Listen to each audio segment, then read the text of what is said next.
Hi everyone. Today we are going to study about binomial distribution. अभी हमने probability distributions में अब तक हमने discrete random variable के बारे में पढ़ा है, हमने continuous random variable भी पढ़ लिया है. अब ये थर्ड टॉपिक है, दिस इज binomial distribution. इसके बाद हम और एक टॉपिक भी पढ़ेंगे, that is Poisson distribution.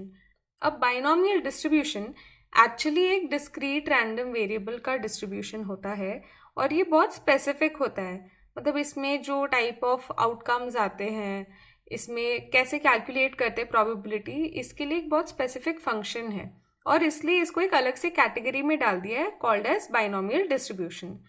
Now ये किस टाइप के एक्सपेरिमेंट्स है और किस टाइप के आउटकम्स आते हैं यहाँ पे.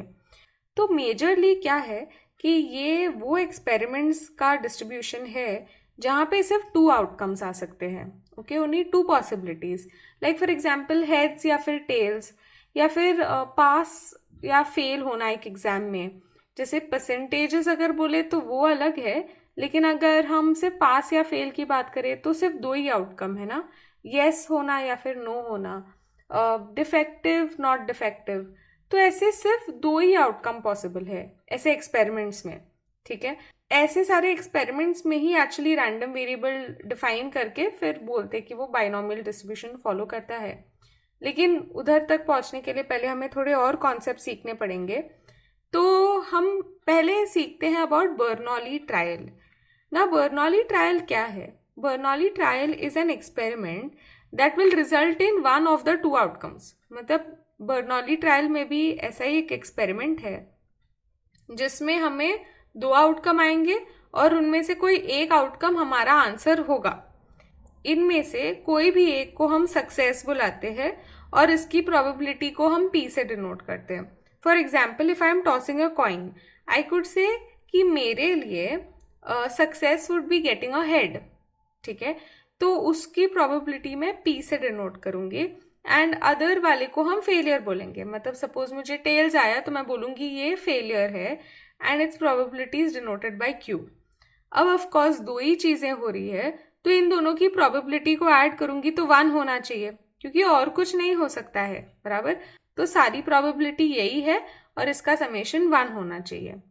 इसमें लेकिन कंडीशंस है कि सारे जो ट्रायल है वो इंडिपेंडेंट होने चाहिए. मतलब अगर मैं पहली बार कॉइन टॉस करूं, चाहे कुछ भी आए, दूसरी बार भी जब भी करूं, तब सेम प्रोबेबिलिटी होनी चाहिए हेड या टेल आने की. वो चेंज होते नहीं रहना चाहिए. जैसे अगर पहले टॉस में कुछ और प्रोबेबिलिटी है, सेकंड टॉस में कुछ और है, पहले बार अगर हेड आया तो फिर दूसरे बार भी हेड ही आना चाहिए, ऐसा कुछ नहीं है.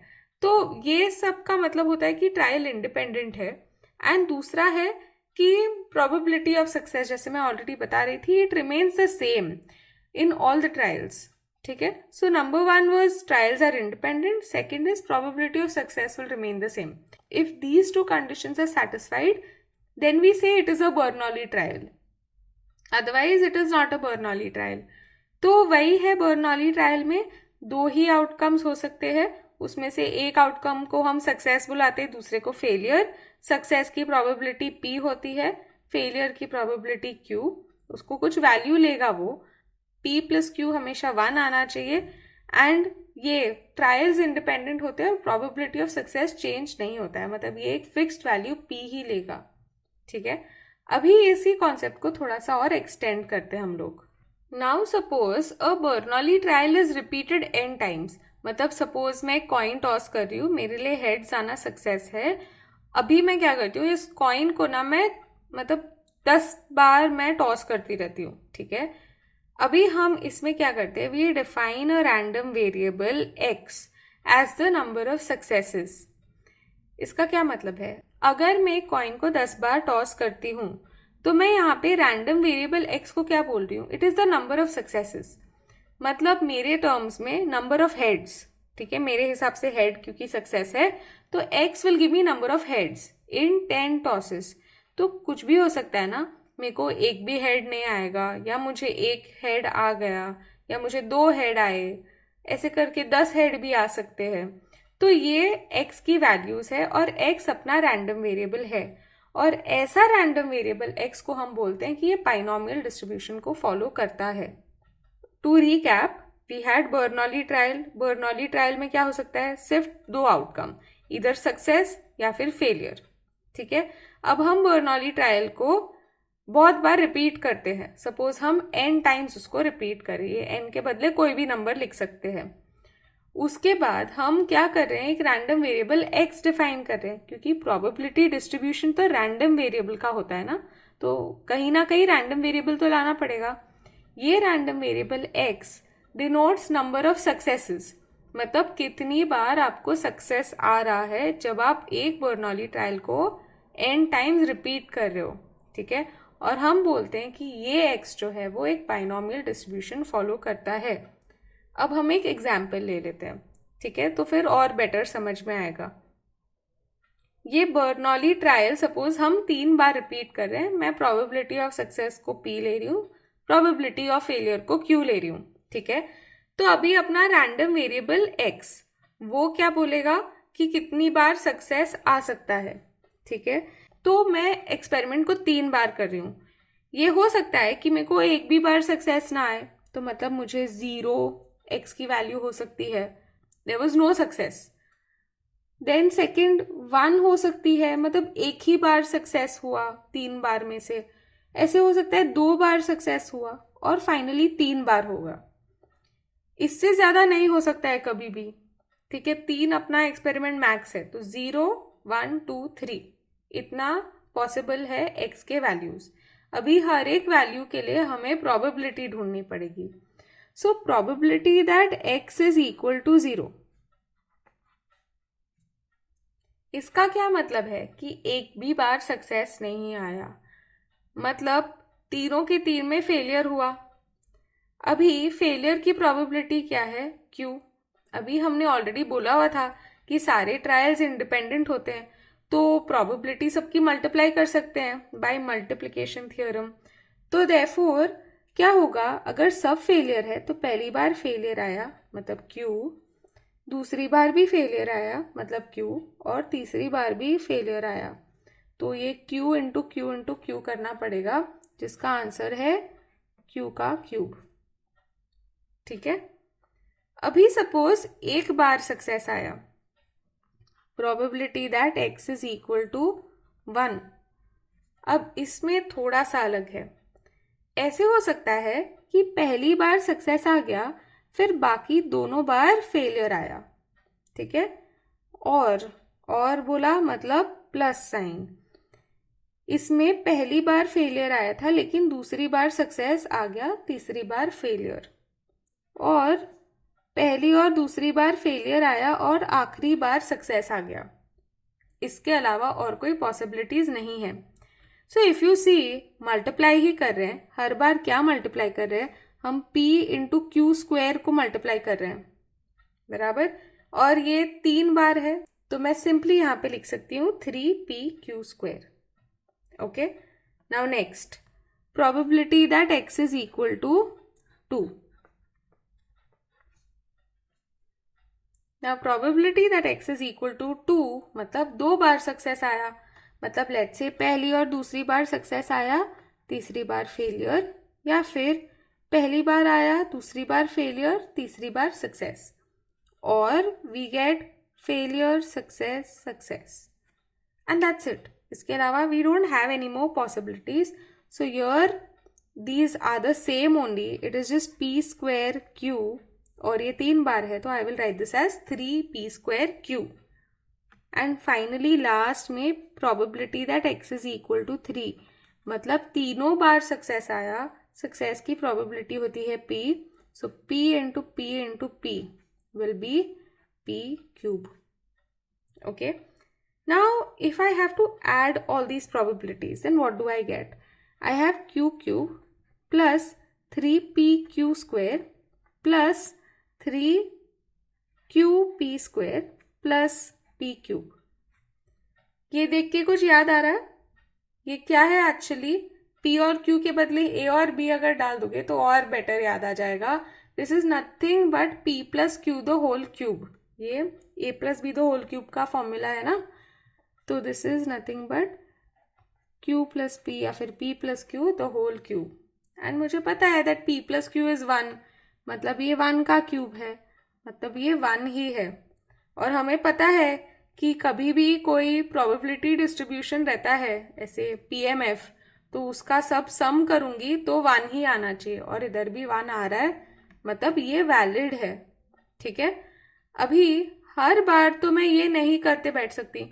सपोज इधर 10 होते तो मैं 10 बार तो अलग अलग नहीं लिख सकती, फिर 2 होने का तो अलग भी हो सकता है ना 10 में, तो ऐसे कितनी बार मैं करूंगी। तो इसके लिए एक शॉर्टकट है, उसके लिए हम कॉम्बिनेशंस यूज करते हैं। तो हम क्या बोलेंगे कि इंस्टेड ऑफ कैलकुलेटिंग ऐसे हम कॉम्बिनेशंस यूज कर सकते हैं। अब कॉम्बिनेशंस क्या होता है, it is actually if you remember NCR, मतलब n ऑब्जेक्ट्स में से r ऑब्जेक्ट्स को सिलेक्ट करना, सिर्फ सिलेक्ट करना, अरेंज नहीं करना है। तो इसका formula was n factorial divided by n minus r factorial, if you remember. हम ये कैसे यूज करेंगे हमारे कॉन्सेप्ट में, हम बोलेंगे अगर 3 टोटल नंबर ऑफ ट्रायल है और इसमें से हमें एक बार सक्सेस चाहिए, इसका क्या मतलब है कि हम एक्चुअली ये 3 प्लेसेस है और इसमें सिर्फ एक ही जगह पे हमें सक्सेस को भरना है। ठीक है, तो ये कितने वेज में हो सकता है, तो that is 3C1, and if we calculate this then it is 3 factorial divided by 2 factorial 1 factorial। 1 factorial तो 1 है, 2 factorial और 3 factorial को कट करेंगे तो सिर्फ ऊपर 3 आएगा। Okay, so that becomes our answer. अगर ये तो बहुत इजी था, सपोज मैं बोलूँ 10 टोटल नंबर ऑफ ट्रायल्स है, उसमें से मुझे 3 चाहिए, सपोज 3 सक्सेसेस, तो 10C3 का आंसर होता 10 factorial divided by 7 factorial 3 factorial, 10 minus 3 7। फिर उसके बाद ये हम कट कर सकते थे तो मिलता 10 into 9 into 8 divided by 3 into 2, मैंने 3 फैक्टोरियल को ओपन किया। फिर इसको अगर हम कट करते तो आई वुड गेट 120, तो 120 ऐसे पॉसिबिलिटीज होती। ठीक है, तो ये तो हम लिख नहीं सकते ना, the best way is to do using this only. So therefore I can say the probability that I am going to get X number of successes in n trials is given by NCX। ये हमें number देगा, वो सामने वाला number. फिर अगर X success है तो फिर हम उतनी बार P लिखेंगे ना, मतलब जब भी सक्सेस आता है उधर हम P लिखते हैं। तो अगर X सक्सेस है तो मैं P into P into P लिखूंगी X टाइम्स, तो वो हो जाएगा P रेस टू X। और फिर बाकी के सारे टाइम, मतलब अगर 10 में से 3 है तो मैं 3 बार P लिखती और बाकी 7 बार मैं लिखती Q। तो वही लिख रहे हैं इधर P रेस टू 3 और फिर Q raise to total minus 3। ठीक है, तो यहाँ पे X अगर है तो टोटल माइनस X, मतलब n माइनस X। ठीक है, तो ये हो जाता है प्रोबेबिलिटी ऑफ बाइनोमियल डिस्ट्रीब्यूशन का वेरिएबल। इसलिए हम फाइनली लिखते हैं दैट X फॉलोज, इसका मतलब है follows binomial distribution with parameters n and p।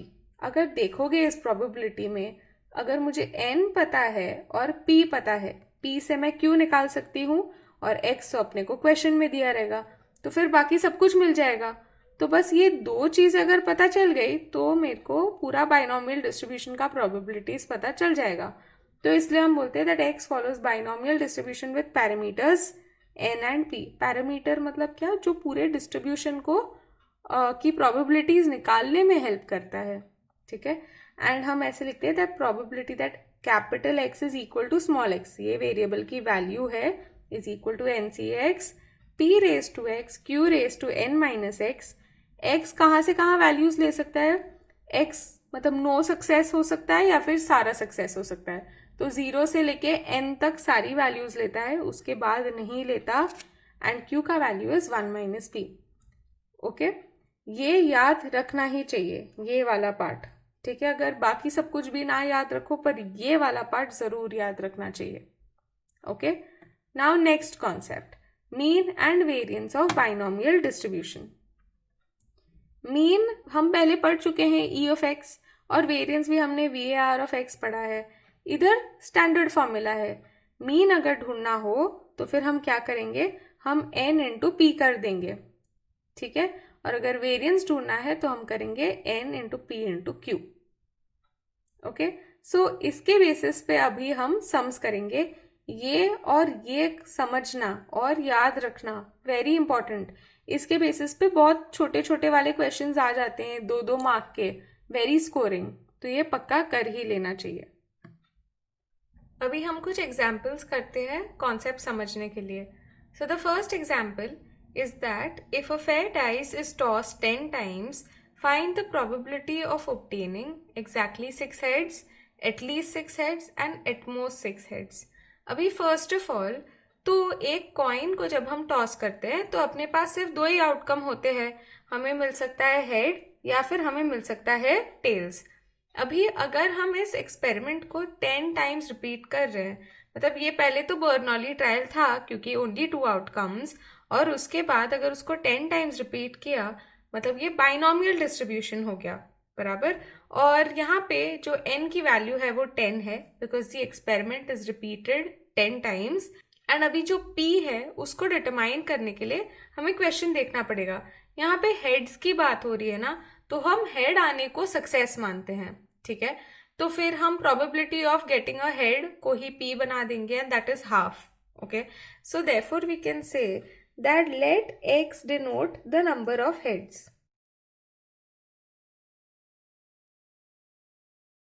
Therefore, x follows binomial distribution with n is equal to क्या 10 and p का वैल्यू क्या होगा, हेड आने की प्रोबेबिलिटी होती है हाफ, ठीक है।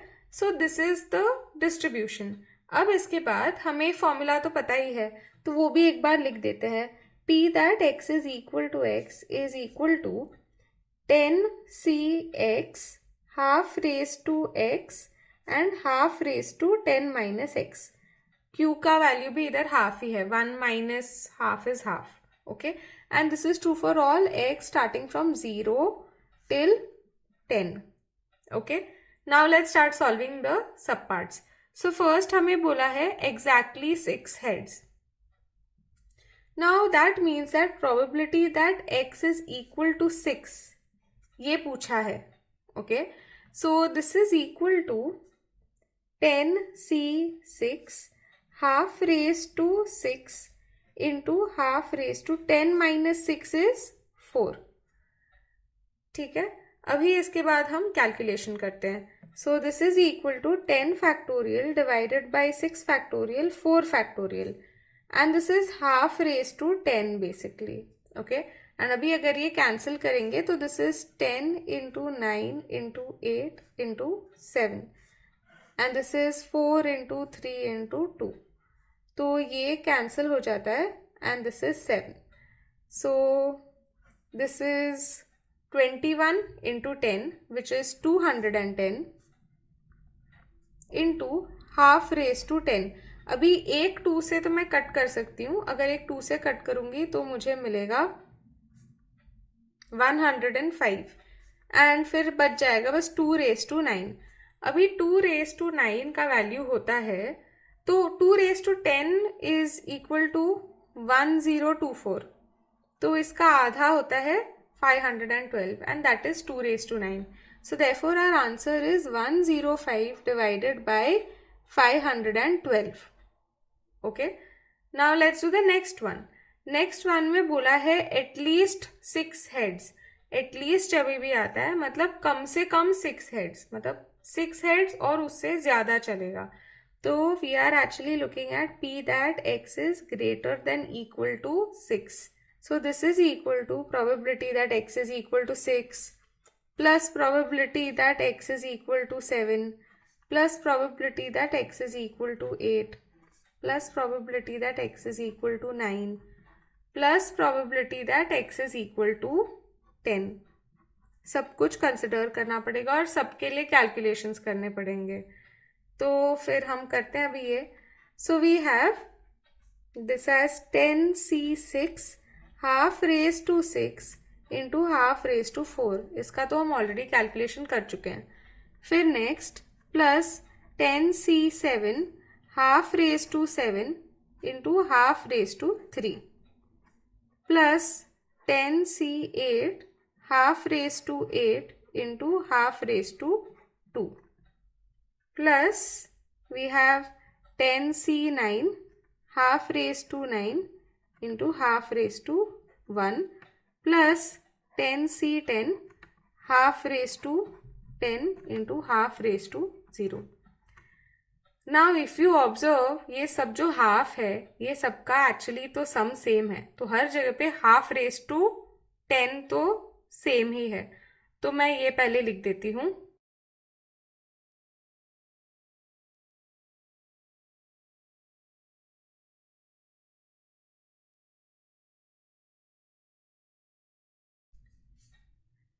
So now we can write that this is equal to this is actually हमने ऑलरेडी कैलकुलेट कर लिया था. This was equal to 210.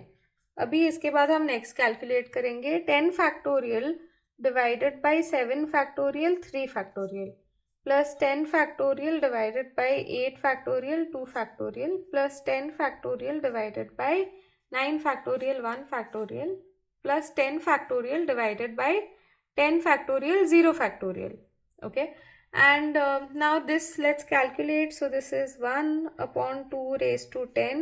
फिर अंदर है 210 प्लस अभी इधर हो जाएगा 10 into 9 into 8 divided by 3 into 2. This is equal to actually just 120 plus अभी यहाँ पे we have 10 into 9 divided by 2. ये कैंसिल हो जाएगा तो ये हो जाएगा 45 plus this is now 10 and ये तो 1 है, तो this is 10 plus 1. This is all divided by 2 raised to 10. Now let us add this because ये इवन नंबर ही निकलने वाला है. So this would be 330. Then ये होता 340 प्लस 46, तो दिस इज 386. 386 divided by 1020. 2 से कैंसिल होगा ये, तो हमें मिलेगा 193 divided by 512. So that is our answer. ठीक है, इसमें कैलकुलेशंस थोड़ी ज़्यादा है बट एक्चुअली कुछ डिफिकल्ट नहीं है, सिर्फ फॉर्मूला है. अभी थर्ड वाला करते हैं. थर्ड वाले में बोला है एटमोस्ट 6 हेड्स. एटमोस्ट मतलब क्या, ज़्यादा से ज़्यादा 6, मतलब 6 या फिर 6 से कम चलेगा. ठीक है. नाउ इसके लिए what we will have to do is, हम करेंगे थोड़ा सा उल्टा. हम बोलेंगे इंस्टेड ऑफ डूइंग 0 1 2 3 4 5 और 6, ठीक है 7 है ना, ज़्यादा हो जाएगा. हम करेंगे कॉम्प्लीमेंट इसका, that is 1 minus P that X is greater than 6, strictly greater than 6, इसका कॉम्प्लीमेंट. ठीक है. Now what is this equal to, this is P that X is equal to 7 plus P that X is equal to 8 plus P that X is equal to 9 plus P that X is equal to 10. अब मैं ये इसलिए कर रही हूँ क्योंकि हमने already इसका कैलकुलेशन ऊपर किया है, तो 7 वाले के लिए मुझे सेकेंड टर्म देखना पड़ेगा, that is 120 plus 45 plus 10 plus 1, that is the answer divided by 2 raised to 10. So because we've already done that, that is why I'm choosing that. So 120 plus 45 plus 10 plus 1 divided by 2 raised to 10. Okay. Now this is 46, 56, 176. So 1 minus 176 divided by 2 raised to 10. We can write this as actually 16 into 11, है ना, and ये नीचे 2 raised to 10 है, मतलब इसको cancel कर सकते हैं. ये दिस इज 2 raised to 4, ये 2 raised to 10, मतलब नीचे अभी रह जाएगा सिर्फ 2 raised to 6. ठीक है.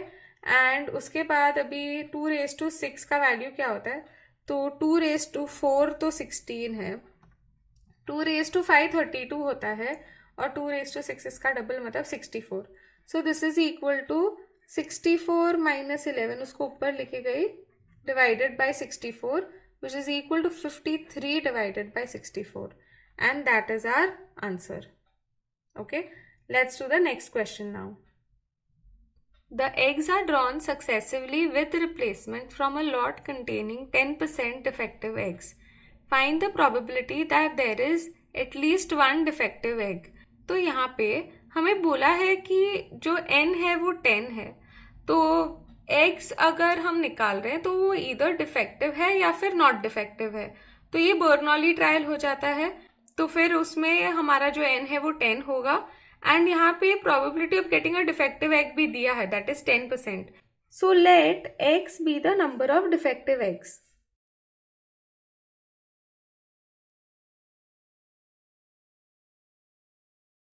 Then this implies that x follows binomial distribution with n is equal to 10. And what is the probability of getting a defective egg? It is 10%. So 10 divided by 100, which is equal to 1 upon 10. That is the value for p. Now the question here that they have asked is to find the probability that there is at least one defective egg. Probability that at least one defective egg होगा, मतलब हमें 1, 2, 3, 4, 5, 6, 7, 8, 9, 10 तक हमें calculate करना पड़ेगा. लेकिन हम क्या करेंगे, इससे बेटर हम बोलेंगे 1 minus probability that no defective egg. उसका ऑपोजिट है ना, उसका कॉम्प्लीमेंट्री इवेंट है. So basically if I write in terms of X, then I am trying to find 1 minus P that X is equal to 0. And यहाँ पे मुझे सिर्फ एक ही प्रोबेबिलिटी कैलकुलेट करनी पड़ेगी, सो that is much easier. So 1 minus p that x is equal to 0. Now if p का value is 1 upon 10, then q का value is going to be equal to 9 upon 10. तो यहाँ पे ये 9 upon 10 होना चाहिए, ठीक है. So this is 1 minus 10 c 0, 1 divided by 10 raised to 0 into 9 upon 10 raised to 10. And this we will leave as it is. ये सब कुछ 1 ही है ना, 10 c 0 and 1 upon 10 raised to 0. This is equal to 1. So therefore our answer is 1 minus 9 upon 10 raised to 10. And इसको calculate करने की ज़रूरत नहीं है. It is a lot of calculation. So you can leave it here also. Okay. Now the next one, if x follows binomial distribution with n is equal to 10 and p is equal to 0.4, then find e of x and variance of x. So हमें पता है यहाँ पे that n is equal to 10 and p is equal to 0.4. तो q का value क्या होगा? It is 1 minus P, that is 1 minus 0.4, मतलब 0.6. Now we know that expectation of x is equal to n into p for a binomial distribution. So this is just 10 into 0.4 and therefore our answer is 4. Now next, variance. The formula is npq. So this is 10 into 0.4 into 0.6, which is equal to, this is 10 into 0.24, which is equal to 2.4. Okay, and that is our answer. Let's do the next one now. Let the PMF of a random variable x be 4. ऐसे bracket में x लिखा है ना, तो इसका मतलब actually यही होता है. तो NCR को हम ऐसे भी रिप्रेजेंट करते हैं बहुत बार, ठीक है. It's the same thing. So 4CX 5 divided by 9 raise to x, 4 divided by 9 raise to 4 minus x, ठीक है. तो ये एक्चुअली यहाँ पे क्या है, we can say that x follows binomial distribution.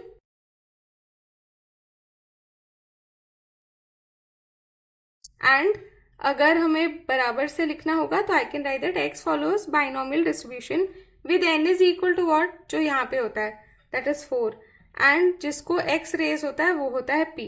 तो 4, 5 divided by 9.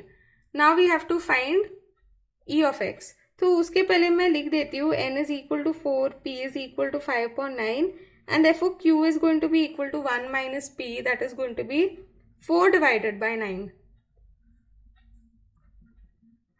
E of x is equal to n into p, which is 4 into 5/9, which is equal to 20 divided by 9, and v of x is going to be equal to n into p into q, which is equal to 4 into 5/9 into 4/9, which is equal to 80 divided by 81.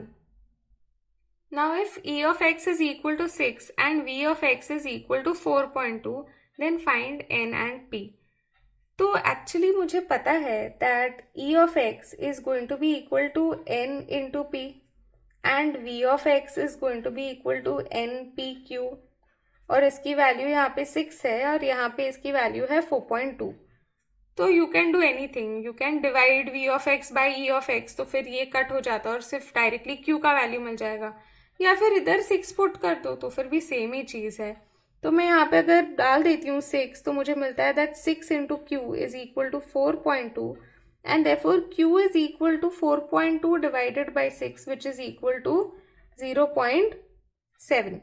Okay, now therefore अगर q is 0.7, then p is equal to 1 minus q, which is equal to 1 minus 0.7 equal to 0.3. And now if I substitute this here, I get that n into p is 6.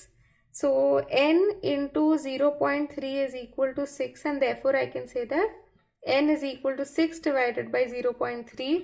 अगर मैं 10 से multiply कर दूंगी तो मुझे मिल जाएगा 60 divided by 3 and this is equal to 20. सो मुझे n का वैल्यू मिल गया है एंड मुझे p भी मिल गया है. So with that solved examples हो गए हैं. तो in this it is very important to remember that ये जो एक्सपेक्टेशन और वेरिएंस वाले हैं वो 2-3 मार्क के लिए आते हैं, 2 मार्क यूजुअली, उससे ज़्यादा नहीं, और ये बहुत ईजी होते हैं. तो ये फॉर्मूला ज़रूर याद रखना. ओके, एंड उसके पहले वाले सम्स में you should remember the probability distribution का formula. And now in the next video, we will solve the exercise 8.3.